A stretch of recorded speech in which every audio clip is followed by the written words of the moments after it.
आपको मालूम है कि CDA का बजट क्या है? 700 स्क्वायर किलोमीटर रकबे पर मुश्तमिल इस्लामाबाद कैपिटल डेवलपमेंट अथॉरिटी, उसके बजट में इस वक्त 62 अरब रुपए से ज़्यादा पैसे पड़े हैं। ऐसे रोने वाला मकाम हो, हुकूमती सारी बेंचें खाली पड़ी हों, ये रोना, ये तकलीफ़, इस मुश्किल के लिए उन्हें हमारे पास आना चाहिए था कि बलूचिस्तान तकलीफ़ दे, कर्बनाक और मुश्किल सूरत हाल से गुजर रहा है। लिहाजा हम सब सर जोड़ कर बैठें कि हमने अपने बच्चों की रोज़ी रोटी, अपने बच्चों के लिए तालीम, अपने बीमारों के लिए दवाई या अद्वियात, या टीचरों के लिए तनख्वाहें, या कम्युनिकेशन और इंफ्रास्ट्रक्चर को डेवलप करने के लिए रिसोर्सेज कैसे इकट्ठे करें। ये जो फोरम होता है, इसके नीचे हम बैठे हैं, इसकी बड़ी इंपॉर्टेंस होती है, इसकी बड़ी अहमियत है। वो कि गुज़िश्ता काफ़ी दहाइयों में इसकी हैसियत को बड़ी माइन्यूट करके बहुत छोटे म्यूनिसिपलिटी और कमेटी जितना बना दिया गया है। ये फोरम है जिससे आप बलूचिस्तान के तमाम मामलात पर एक इत्तिफाक राय पैदा कर सकते हैं।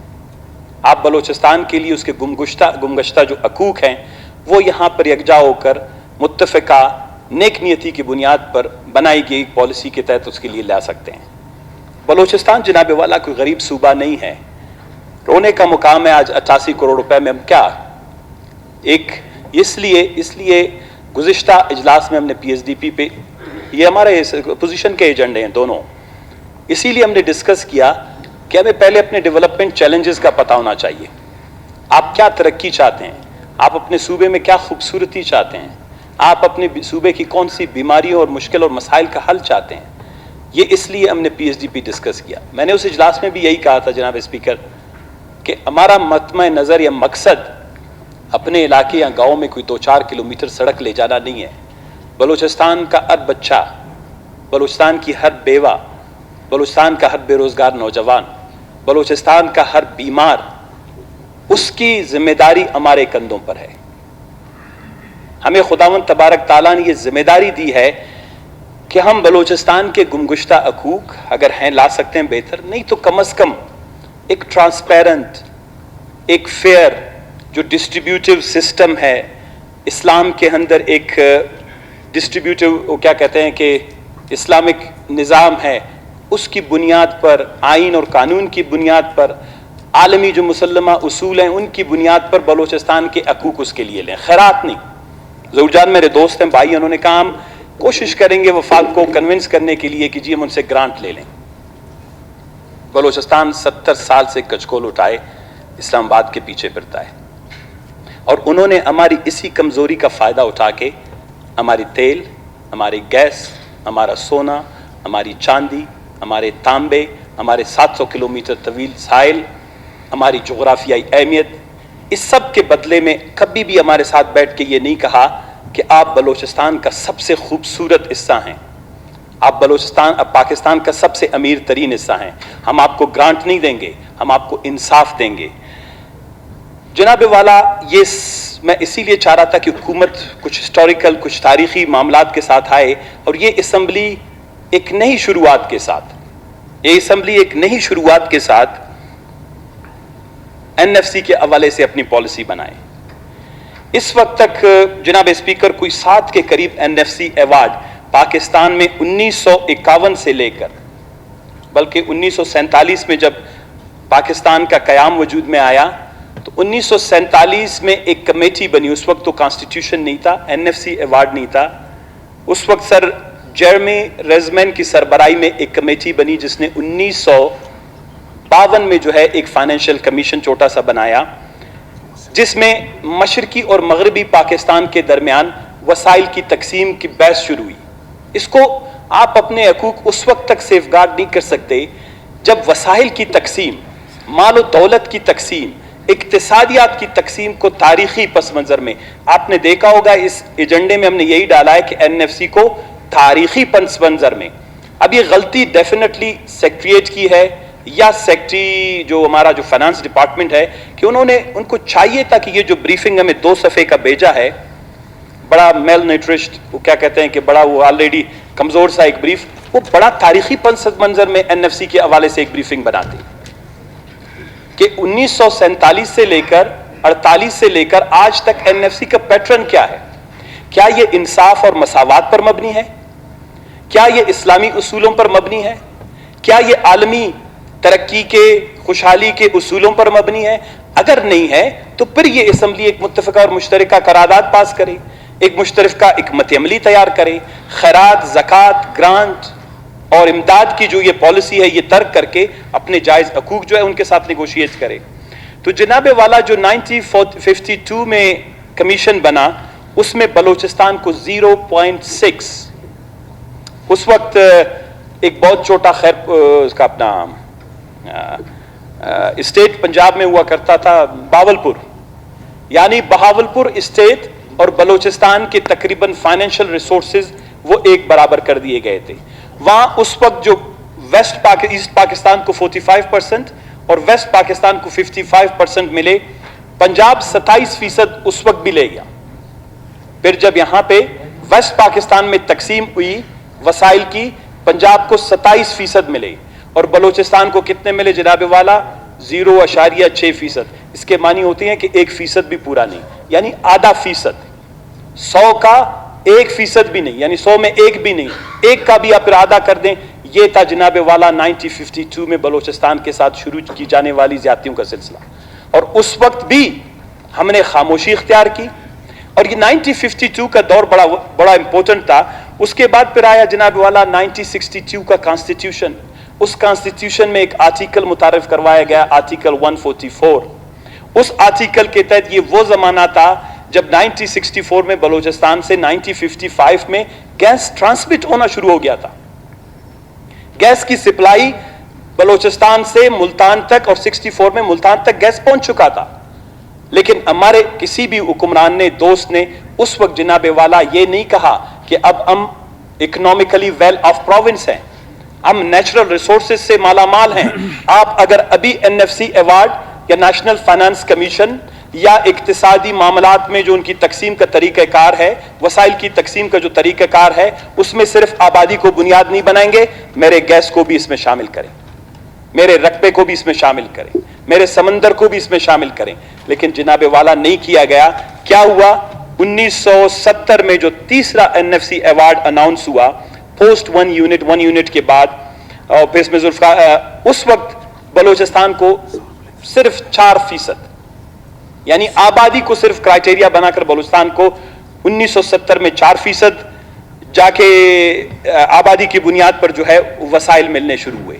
یہ بلوچستان میں جو پسماندگی ہے، بلوچستان میں جو غربت ہے، بلوچستان میں تعلیم کی کمی ہے، بلوچستان میں بے روزگاری ہے، بلوچستان میں انفراسٹرکچر کی کمی ہے، بلوچستان کے لوگوں میں، یعنی یہاں پر یہ جو جس طرح کی بدصورت غربت ہے، اس کا جناب والا تاریخی پس منظر ہے۔ یہ ہمارے آباء و اجداد نے ہمیں وراثت میں نہیں دی، یہ خداوند تبارک تعالیٰ نے کسی قرآنی آیات میں یہ نہیں لکھا یہاں پہ ایک خطہ ہوگا اس کا نام بلوچستان ہوگا، اس کے لوگ دبلے پتلے کمزور بھوکے ننگے بے روزگار پیدا ہوں گے۔ جناب والا یہ سسٹم ہوتا ہے، یہ ایک نظام ہوتا ہے۔ جب وہ نظام استحصالی بنیادوں پر قائم کیا جاتا ہے تو کچھ علاقوں کے لوگ غریب، پسماندہ، کم تعلیم یافتہ، کم شعور یہ پیدا ہوتے ہیں، اور یہ سسٹم وہیں سے شروع ہوا۔ 1973 میں جب ذوالفقار علی بھٹو صاحب پرائم منسٹر بنے، جناب والا انہوں نے جب یہ کانسٹیٹیوشن، یہ تو اب امینڈڈ ہے، 18th امینڈمنٹ اس میں شامل ہے، اس کانسٹیٹیوشن کو جو متعارف کروایا، اس میں ایک آرٹیکل شامل کیا گیا، آرٹیکل 160۔ اس میں یہ مینڈیٹری یعنی لازمن قرار دیا گیا کہ ہر 5 سال پر NFC ایوارڈ کی تقسیم ہوگی، یعنی قومی مالیاتی کمیشن بنے گا، اور پاکستان میں کنسولیڈیٹڈ جو بھی فنڈ ہے ہمارا فیڈرل کنسولیڈیٹڈ فنڈ، وہ جو ڈویزیبل پول سے، اس میں پھر وسائل کی تقسیم جو ہے وہ منصفانہ بنیادوں پر کی جائے گی۔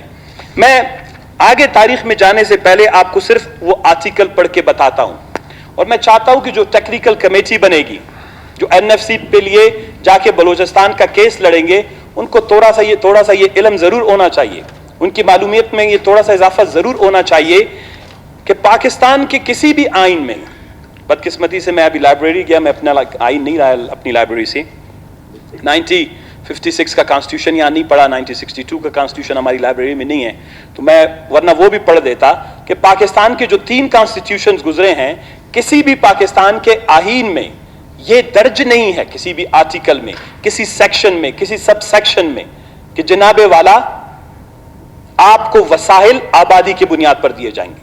हर जगह लफ्ज मुनसिफाना है, तो मुनसिफाना में आबादी कहां से आ गया? अब मैं जरा आपके लिए ये आर्टिकल 160 पढ़ता हूं ताकि मेरे ख्याल में कुछ इस पे जब हमारे दोस्त जाएंगे तो उनको अंदाजा हो। आर्टिकल 160 इसका शिक 1 सबसेक्शन 1, यौम आगाज से 6 माह के अंदर, यानी कोई भी जब हुकूमत बनती है, प्रेसिडेंट आता है, मुतवक्को तो पाकिस्तान की तारीख में यही थी कि जी अब 5 साल बाद इलेक्शन होंगे, लेकिन सिस्टम डिरेल होता गया। यौम आगाज से 6 माह के अंदर, उसके बाद ऐसे वक्फों से जो 5 साल से मुतजवजाना हो, सदर एक कौमी मालियाती कमीशन की तश्कील करेगा, जो वफाकी हुकूमत के वजीर मालियात, सूबाई हुकूमत के वज़राए मालियात और ऐसे दीगर अशखास पर मुश्तमिल होगा जिन्हें सदर सूबों के गवर्नरों से मशवरे के बाद मुकर्रर करे। कौमी मालियाती कमीशन का फर्ज होगा कि उस सदर को अस्ब-ए-ज़ैल के बारे में सिफारिशात पेश करिए। बड़ा इंपॉर्टेंट है जनाब स्पीकर। शेख 3 में मज़कूरा महसूलात की खालिस आमदनी की वफाक और सूबों के माबैन तकसीम। अब इसमें कहीं पे भी नहीं लिखा गया कि आबादी की बुनियाद पर तकसीम। महसूलात की खालिस आमदनी की वफाक और सूबों के माबैन तकसीम, वफाकी हुकूमत की जानिब से सूबाई हुकूमतों को उमदादी रकूम देना, वफाकी हुकूमत और सूबाई हुकूमतों की जानिब से कर्जा लेने इनका इख्तियार, फिर इसका 3 आ जाता है। फिर इसका एक और बहुत इंपॉर्टेंट है जिसको मैं बाद में पढ़ूंगा। इसमें article sub section 3 18th amendment के बाद हमने मुतारिफ करवाया, जब हम सेनेट में थे, जब हमने कंकरेंट लेजिस्लेटिव लिस्ट और फेडरल लेजिस्लेटिव लिस्ट के खात्मे की बात की, वो एक बहुत इंपॉर्टेंट है, वो मैं बाद में आपके साथ पढ़ूंगा। सिर्फ हिस्टोरिकली आपको एक पैटर्न बताता हूं कि जनाबे वाला पे 3rd NFC ज़िया-उल-हक के वक्त में आया, यानी 30 साल तक, 11 साल, 10 साल मुसलसल ये पैटर्न जब चलता रहा है। बलूचिस्तान का शेयर 4% हुआ अपना 1970 में, लेकिन 1974 में जो NFC बनती है उसमें बलूचिस्तान का शेयर फिर रेवेन्यू हिस्सा गिर के 3.8% पे आ जाता है। फिर ये सिलसिला चलता है जनाबे वाला 1974 से लेकर 1900 यानी 2000 तक, 1996 के और 2000 के NFC तक। मैं ज्यादा तफसील में नहीं जाऊंगा। बलूचिस्तान का हिस्सा बिल्कुल यकसा रहता है, जैसे बलूचिस्तान रुक गया हो, जहां इंसान की आबादी और तरक्की रुक गई हो, जहां माओ ने बच्चे जन्म देना छोड़ दिए हों, जहां गुर्बत पसमानदगी अपनी जगह पर रुक गई हो। ऐसे लगता है जैसे एक जमूद तारी हो गया था बलूचिस्तान में। 1974 के बाद 2000 तक बलूचिस्तान का हिस्सा वो सिर्फ और सिर्फ आबादी की बुनियाद पर दिया गया और वो 5.3% रह गया। 5.3% सन 2000 तक।